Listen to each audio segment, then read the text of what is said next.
Assalamualaikum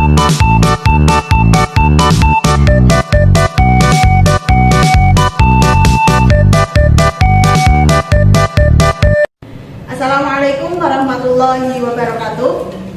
Perkenalkan, saya Hanifatul Baroroh dengan NIM akhir 064. Di sini saya akan mempresentasikan hasil modul ajar yang saya buat. Baik, langsung saja.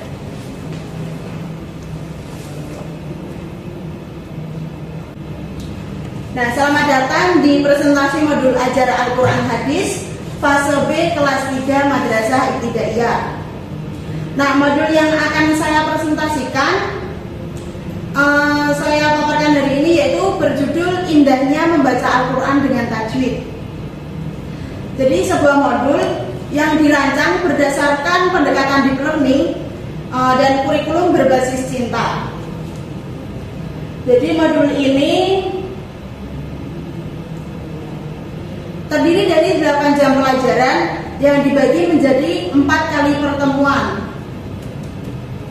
Nah, saya di sini akan mengajak Bapak dan Ibu untuk menelusuri isi modul ajar tersebut. Bagian pertama yaitu ada identitas. Nah, modul ini adalah modul mata pelajaran Al-Quran Hadis untuk fase B kelas 3 semester ganjil. Alokasi waktu yang dirancang yaitu 8 jam pelajaran yang terbagi dalam 4 kali pertemuan.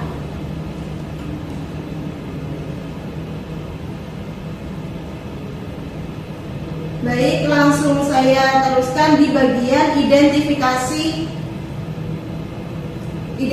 kesiapan peserta didik. Nah, dari sisi pengetahuan awal, di sini peserta didik telah mampu membaca huruf hijaiyah secara terpisah maupun bersambung dan mengenal beberapa harakat dasar seperti fathah, kasroh, dhammah pada fase sebelumnya. Nah, dari sisi minat, di sini peserta didik memiliki minat yang beragam. Sebagian antusias mengikuti kegiatan membaca Al-Quran, sementara yang lain lebih tertarik pada cara hafalan yang menyenangkan. Terkait gaya belajar, modul ini mengakomodasi 3 gaya, yaitu gaya visual, auditori, dan kinestetik. Nah, modul ini mengintegrasikan 2 tema dari panca cinta, yaitu cinta Allah dan Rasulnya, serta cinta ilmu. Membaca Al-Quran dengan kaidah tajwid yang benar adalah bentuk takdim atau pengagungan kepada kalam Allah. Inilah tajwid, wujud nyata cinta kepadanya dan kepada ajaran Rasulullah SAW. Sementara itu, mempelajari ilmu tajwid adalah bentuk rasa cinta pada ilmu yang diajarkan Rasulullah agar Al-Quran kita terjaga kemurniannya generasi ke generasi. Baik, kita lanjut ke karakteristik materi pelajaran. Nah, di sini dari sisi jenis pengetahuan, materi tajwid bersifat konseptual, yaitu mencakup pengertian tajwid dan hukum-hukum bacaannya sekaligus proseduralnya, karena langsung diterapkan dalam membaca ayat Al-Quran. Tingkat kesulitannya sedang, aturan tajwid yang bersifat konkret dan dapat langsung dipraktikkan. Modul ini juga mengintegrasikan nilai karakter seperti cinta Al-Quran, kedisiplinan, dan ketelitian. Selanjutnya yaitu ada dimensi profil lulusan. Nah, dimensi profil lulusan yang dikembangkan melalui modul ini itu sesuai dengan profil pelajar Pancasila. Nah, ke-6 dimensi ini yang dikembangkan adalah beriman dan bertakwa melalui membaca Al-Quran dengan tajwid sebagai wujud takdim kepada Allah. Terus ada bernalar kritis, yaitu melalui identifikasi hukum bacaan, kreatif, melalui pembuatan kartu hafalan tajwid. Terus ada bergotong royong, yaitu melalui latihan membaca dan koreksi bersama kelompok. Terus ada kemandirian. Nah, kemandirian ini melalui latihan membaca Al-Quran setiap hari di rumah. Terus yang terakhir yaitu ada komunikasi. Nah, berkomunikasi melalui kemampuan menjelaskan hukum bacaan kepada teman sebaya. Nah, di sini memasuki bagian desain pembelajaran. Kita mulai dari capaian pembelajaran terlebih dahulu. Nah, capaian pembelajaran fase B pada elemen Al-Quran itu menyatakan bahwa peserta didik mampu membaca Al-Quran dengan tartil, menerapkan hukum bacaan non sukun atau tanwin dan hukum bacaan mat, serta memahami pesan surah-surah pendek sebagai pedoman hidup. Nah, dari capaian tersebut diturunkan ada 4 tujuan pembelajaran untuk 4 pertemuan. Yang pertama yaitu peserta didik mampu memahami pengertian tajwid, mengenal hukum bacaan idhar halqi beserta huruf-hurufnya, dan mempraktikannya dalam bacaan ayat Al-Quran. Yang kedua, peserta didik mampu memahami dan mempraktikkan hukum bacaan idgham bi gunnah, idgham bila gunnah, dan iqlab dengan benar dalam bacaan ayat-ayat Al-Quran. Yang ketiga yaitu peserta didik mampu memahami dan mempraktikkan hukum bacaan ifa hakiki dan mat tabi'i dalam bacaan ayat Al-Quran. Dan yang terakhir yaitu peserta didik mampu membaca surah-surah pendek pilihan dengan menerapkan seluruh hukum tajwid yang telah dipelajari secara tartil dan tepat. Nah, berikutnya adalah indikator ketercapaian tujuan pembelajaran. Ini bukti nyata bahwa peserta didik itu telah mencapai tujuan pembelajaran tersebut. Nah, di sini terdapat 6 indikator. Yang pertama itu menjelaskan pengertian ilmu tajwid. Terus yang kedua menyebutkan huruf-huruf al-halqi. Yang ketiga mengidentifikasi seluruh hukum non sukun dan tanwin pada ayat Al-Quran. Yang keempat mengidentifikasi hukum mat tabi'i. Terus yang kelima membaca ayat dengan pelafalan yang benar. Dan yang terakhir yaitu yang paling utama ini mempraktikkan bacaan surah pendek secara tartil sesuai kaidah tajwid. Nah, selanjutnya adalah lintas disiplin ilmu dan iklim madrasah. Nah, materi tajwid ini diintegrasikan dengan 3 mata pelajaran lain, yaitu bahasa Indonesia melalui membaca nyaring dengan intonasi, terus seni budaya melalui pembuatan kartu tajwid yang kreatif, dan matematika melalui konsep penghitungan panjang bacaan mat 2 harokat.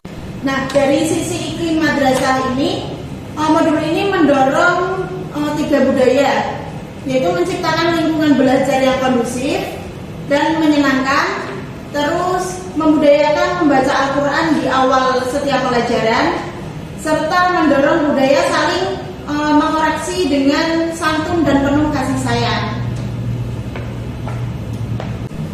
Nah, bagian ini menjelaskan kerangka pembelajaran yang berdiri di atas 3 pilar utama.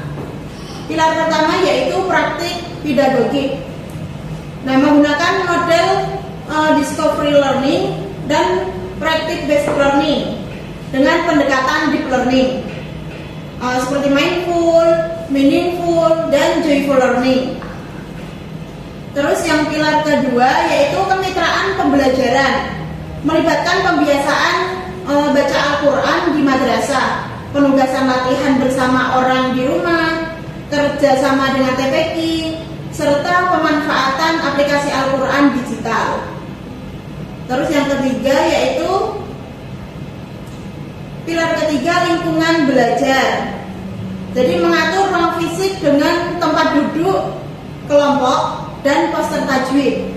memanfaatkan ruang virtual seperti Google Classroom, dan membangun budaya kelas yang aman serta suportif.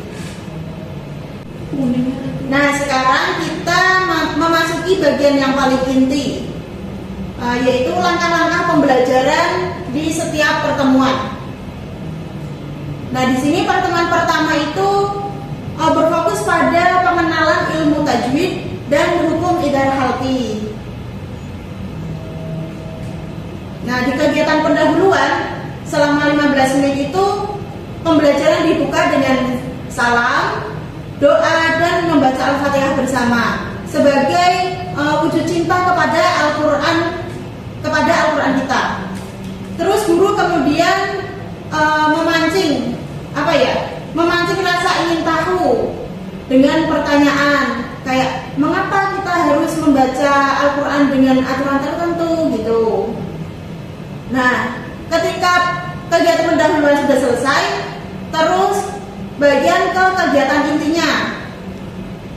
Nah, pada kegiatan inti ini selama 60 menit peserta didik menyimak murotal secara mindful dengan penuh perhatian. Terus guru lalu memperkenalkan 6 huruf halqi melalui kartu huruf berwarna secara meaningful. Kemudian secara berkelompok peserta didik berlatih mengidentifikasi bacaan idhar di lembar ayat dan mempresentasikannya hasilnya secara joyful dengan membaca bersama nyaring. Terus bagian terakhir yaitu di penutup. Nah, di kegiatan penutup ini guru memimpin refleksi dan memberikan tugas membaca surah Al-Kafirun di rumah bersama orang tua. Nah, kita lanjut ke pertemuan kedua.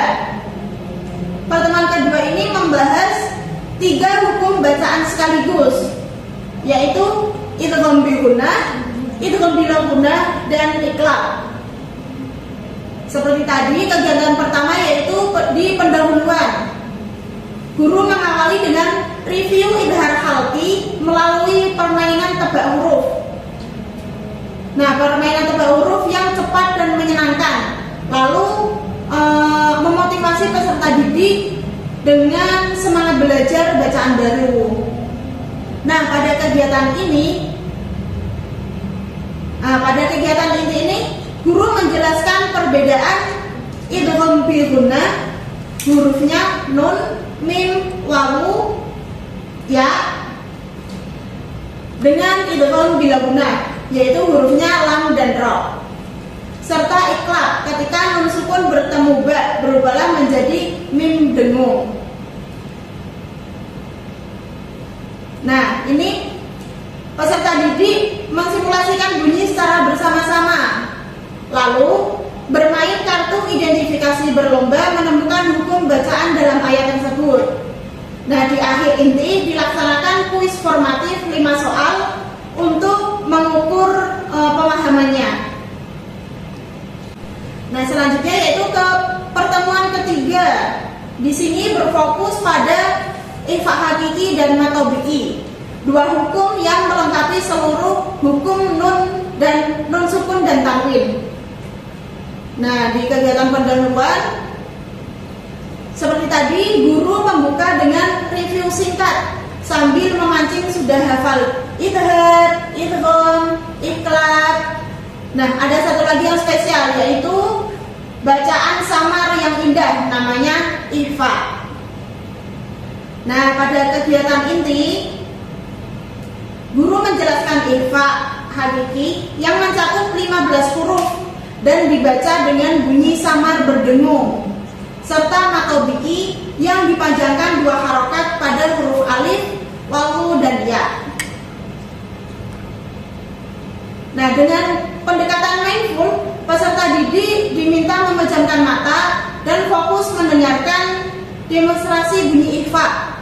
Setelah latihan terbimbing, peserta didik berlatih berpasangan, saling membaca dan mengoreksi bacaan teman dengan santun menggunakan lembar observasi. Nah, terus Yang terakhir, pertemuan terakhir yaitu pertemuan keempat. Nah, di sini adalah puncak dari seluruh pembelajaran. Sesi praktik membaca tartil dan refleksi menyeluruh. Kegiatan pendahuluan seperti tadi, guru membuka dengan penuh semangat dan apresiasi.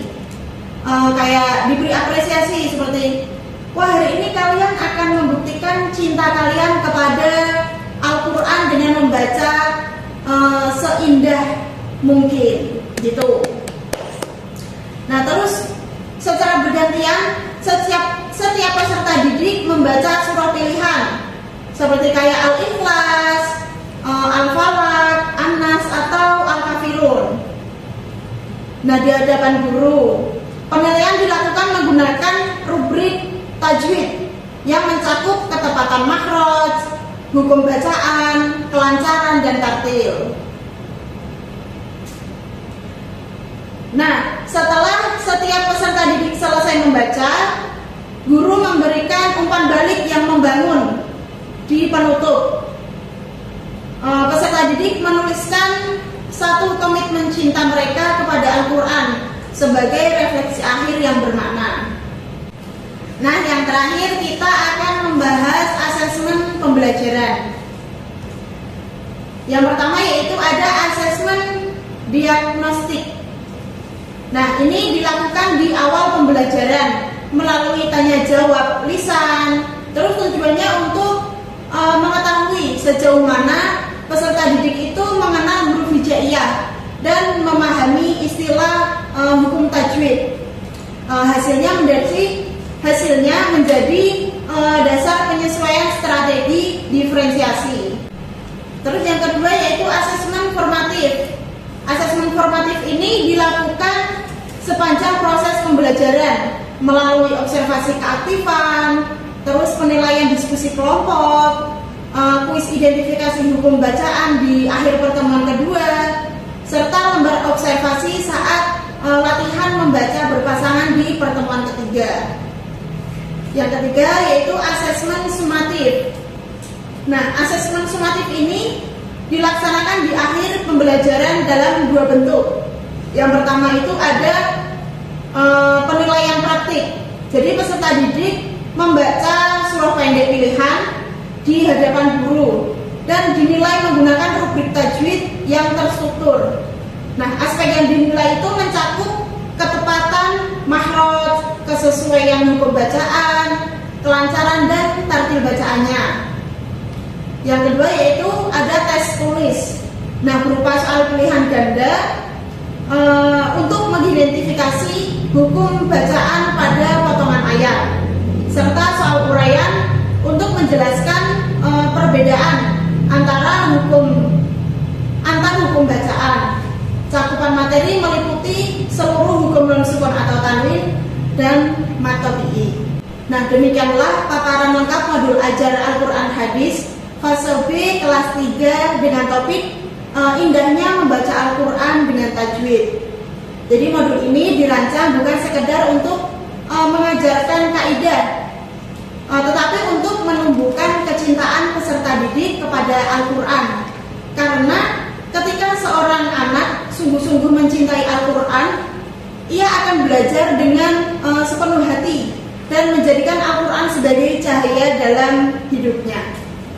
Ini bisa bermanfaat bagi Bapak Ibu semua untuk pembelajaran di kelas fase B kelas 3 semester ganjil. Baik, terima kasih presentasi yang dapat saya sampaikan. Kurang lebihnya saya mohon maaf. Akhirul kalam. Wassalamualaikum warahmatullahi wabarakatuh.